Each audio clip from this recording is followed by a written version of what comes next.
ഋഷിരാജ് സിംഗ് രമേശ് ചെന്നിത്തല പങ്കെടുത്ത പരിപാടിയിൽ പ്രോട്ടോകോൾ ലംഘിച്ചത് ബോധപൂർവമാണെങ്കിൽ തെറ്റെന്ന് DGP. ഋഷിരാജ് സിംഗിന് പിശക് പറ്റിയോ എന്ന് പരിശോധിക്കുമെന്നും TP സെൻകുമാർ പറഞ്ഞു.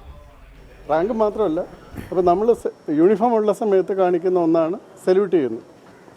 അപ്പോൾ അത് സ്വാഭാവികമായിട്ടും ഒരു സീനിയർ ഇത് വരുന്ന സമയത്ത് നമ്മൾ കൊടുക്കുന്നതാണ്. ഇപ്പോൾ സാധാരണ യൂണിഫോം ഇല്ലെങ്കിൽ അറ്റൻഷനാകും. ഇതെല്ലാ യൂണിഫോംഡ് ഫോഴ്സസിലും ഉള്ളൊരു സ്വഭാവമാണ്.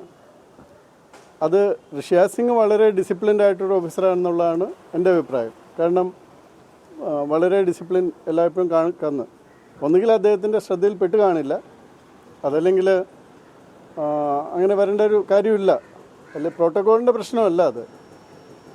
വാസ്തവത്തിൽ നമ്മൾ സ്വാഭാവികമായിട്ടും എന്താണ് നമ്മൾ ഇംഗ്ലീഷിൽ പറയുകയാണെങ്കിൽ എല്ലാ ഡിസിപ്ലിൻഡ് ഓഫീസേഴ്സും സ്വാഭാവികമായിട്ട് ഇങ്ങനെ കാണിക്കുന്ന ഒരു കോഴ്സിയാണ് ഒരു സീനിയറെ കാണുമ്പോൾ കാണിക്കുന്നത്.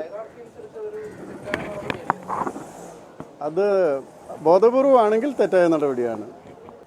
അല്ല, അത് നമ്മൾ അത് അദ്ദേഹത്തിന് ഒരു അബദ്ധം പറ്റിയതാണെങ്കിൽ അത് കറക്റ്റ് ചെയ്യാനായിട്ട് നമ്മൾ പറയും.